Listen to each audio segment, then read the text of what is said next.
Thanks for checking out the PsycHope Self-Help podcast, now on YouTube. Our podcast launched on most major podcast directories back in December of 2022. And as of December 2023, we're making our episodes available for all the lovely people who prefer listening to podcasts on YouTube. There may be times when the dates don't match up, so thank you in advance for your understanding. Please refer to the video description for links to any resources discussed during the show. We'll be sure to point you in the right direction. Welcome 2024. It's that time of year again when many of us make commitments to become better versions of ourselves. As motivated as we may be during the first week of January, we often lose momentum on New Year's resolutions as the month and year goes on. If you'd like to change this all too familiar pattern this year, then I invite you to grab your free copy of the Ground to Set Them, Motivate to Get Them workbook. This workbook walks you through strategies informed by psychology for positioning yourself for success with your New Year's resolutions or personal goals any time of the year. This workbook is designed to help you set clear and attainable goals. Plus, you'll find loads of tips for how to make progress on your resolutions and any other goals all year long. Throughout the workbook, you'll also be invited to reflect on your resolutions with introspective questions. If you'd like to grab your free copy of the Ground to Set Them, Motivate to Get Them workbook, then just head on over to psychope.com/2024, all numerals. Again, grab your free psychologist-designed New Year's resolutions workbook at psychope.com/2024, or just click the link in the show notes.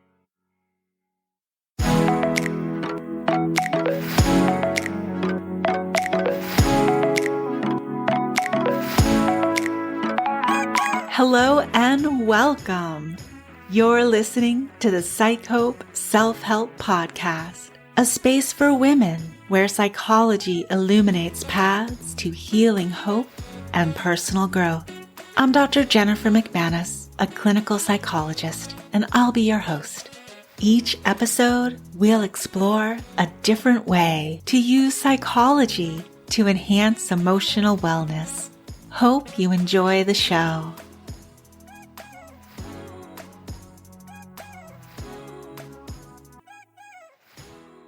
Hello and welcome to episode 17. At the time that this episode is going live, it'll be January 2nd, 2023, and I am so excited to wish you all a happy new year. On the last episode, we explored a few ways to position yourself for success with your New Year's resolutions by starting with how you set them. If you've not yet listened to that episode, it might be helpful to go back and check it out because I'll be drawing from the foundation laid within that episode on this episode. I also want to reiterate something I mentioned on the last episode. My little disclaimer that there's nothing that says we must set New Year's resolutions. For many people, though, setting New Year's resolutions can be a meaningful tradition. So if you fall in that category, then these tips are meant to help you. Chances are you're like most people who start the new year off with the best of intentions as they set their New Year's resolutions. They represent a commitment to becoming better versions of ourselves. You're not alone, though, if you find yourself having trouble getting going on New Year's resolutions or sticking with them once started. We know that weight loss goals are among the most common New Year's resolutions, and that fitness clubs are jam-packed in January going into February.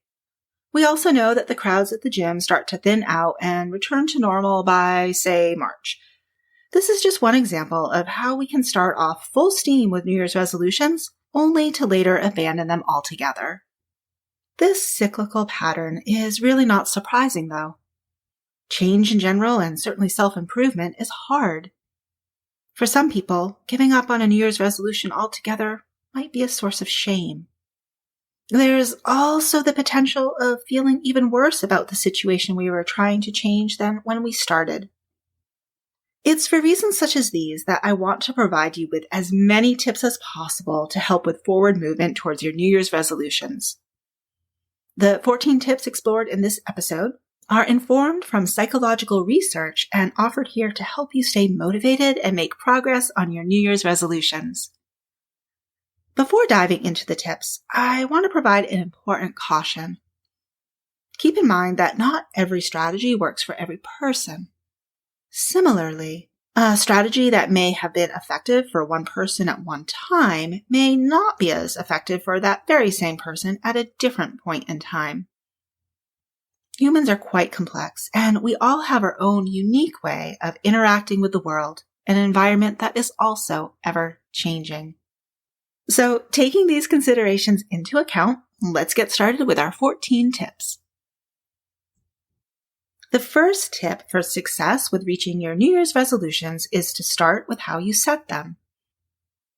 This tip is so important that I dedicated the entire last episode to the topic.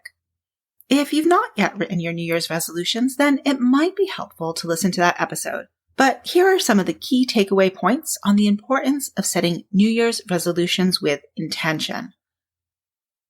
We want to make sure that we set New Year's resolutions that are in alignment with our values.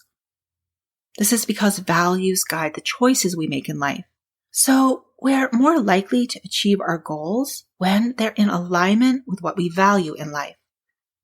You'll hear the theme of values pop up throughout these tips. To set New Year's resolutions that prime us for greater success of achieving them, we want to write them by following the SMART goals format. That's an acronym for goals that are specific, measurable, attainable, relevant, and time-based. I went over SMART goals with a lot more detail in the last episode, but here's a quick summary of them. We want to be specific and clear in how we word our New Year's resolutions. In order to know how you're doing on your New Year's resolutions, you need to have a way of measuring progress on these goals. When setting New Year's resolutions, we need to make sure we can reasonably attain these new goals. Our New Year's resolutions are considered relevant when they align with our life values. And last, we want to define timelines for completing New Year's resolutions. And the next tip to position yourself for success with your New Year's resolutions is to put them in writing. If you've not done so already, consider literally writing down your New Year's resolutions as opposed to just thinking about them. Writing them down can serve as a visual cue and reminder about the personal change you have committed to making. Visual reminders can help us stay motivated with the steps needed for the change we want to make. The next tip is to start when ready. There's nothing magical about January 1st when it comes to starting work on new personal goals. If you're not ready to start working on New Year's resolutions the very first week of January, then that's totally okay. Certain dates can serve as a natural time for a reset, though. Think of how many times you promised to start something like a new diet on a Monday. The first of the month and birthdays can also function as times when we're particularly inspired to work on self-improvement goals. The meaning of these types of dates varies from one person to the next. So if you don't feel motivated to work on behavior change on a specific date like January 1st, then be flexible with yourself and start when you are ready. I know there's a fun and motivational soundbite that's been floating around on the internet for a while now about starting before you are ready. Now, there are indeed times when we should start before we perceive that we are ready. This dynamic is especially true when it comes to perfectionistic standards that may delay the start of something important to us.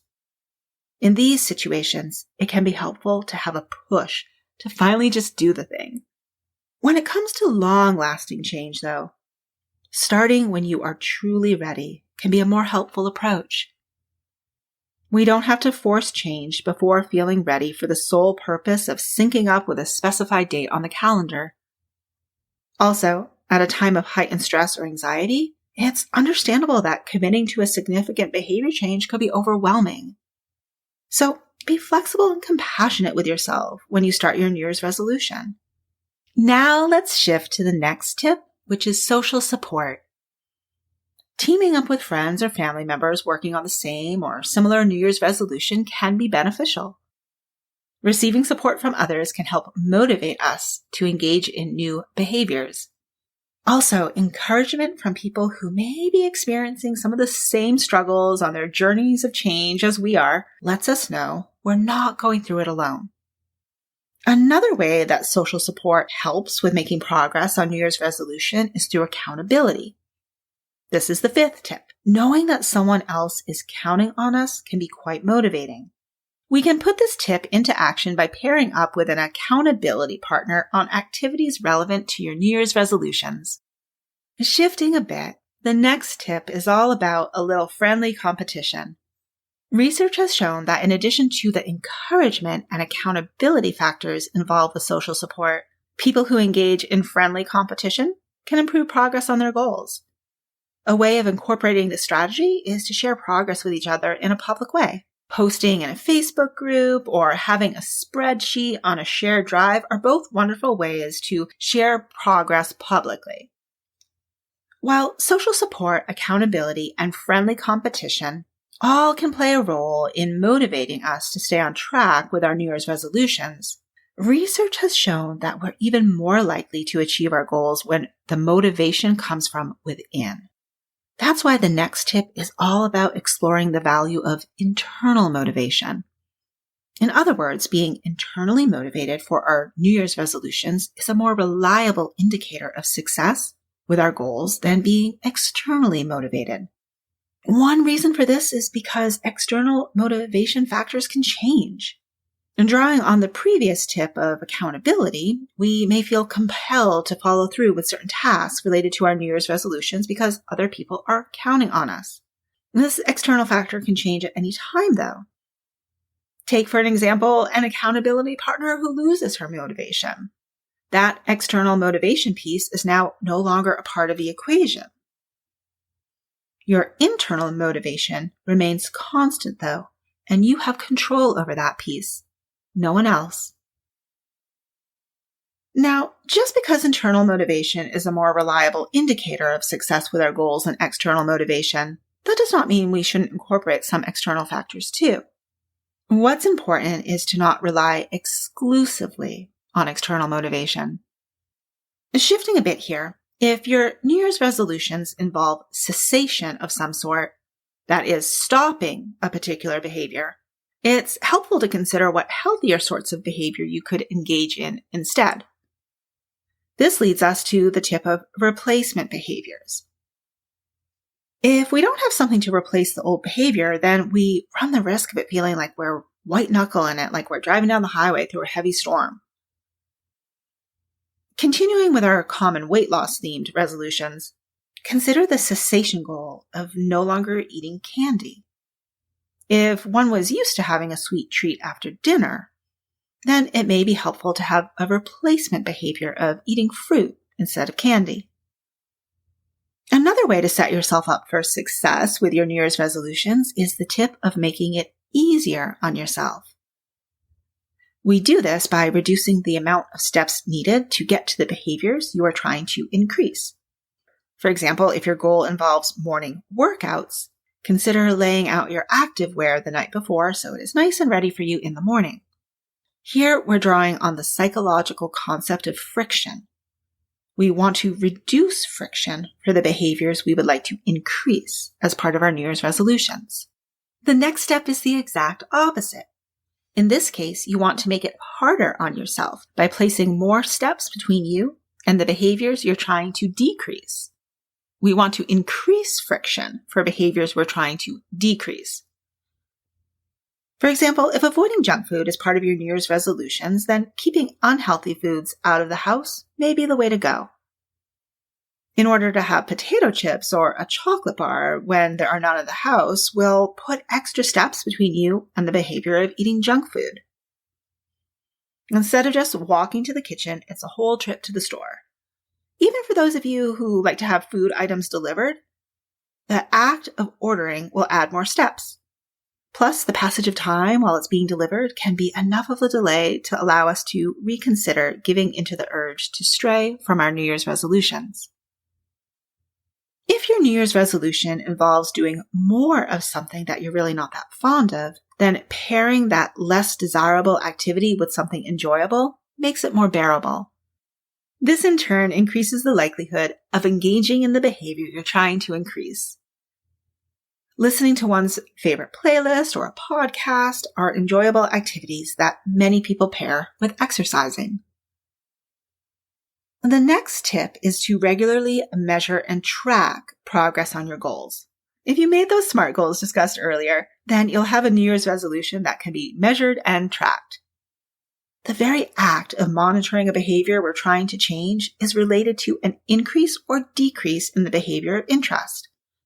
For some people, bringing one's attention to the behavior they are trying to change through tracking and measuring can help them make progress on that goal. It's quite common to fluctuate with progress on New Year's resolutions. We may be doing great for a week or so and then have a slip with our progress. How we handle these slips is crucial, and that's why getting back on track is the penultimate, that is the second to last tip. These are the decision points when many people get discouraged and give up altogether.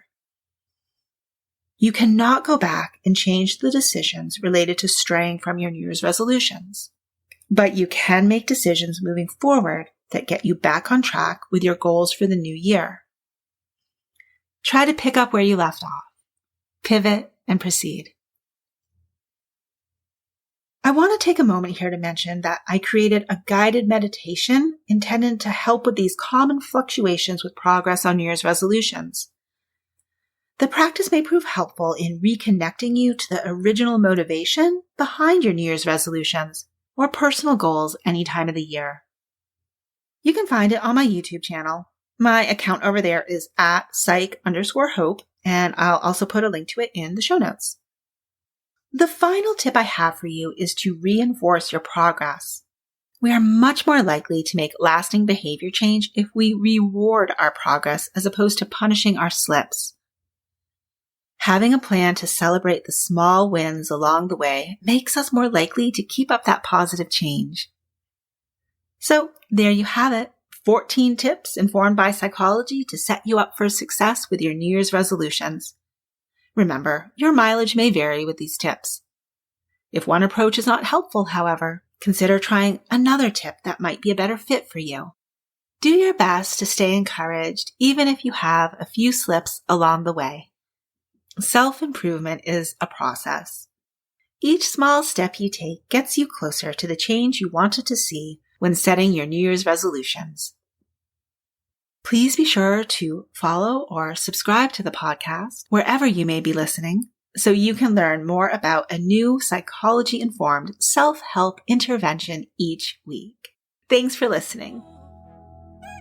The information shared on the PsycHope Self-Help podcast is done so with the understanding that it does not constitute professional help, nor is it a substitute for professional help.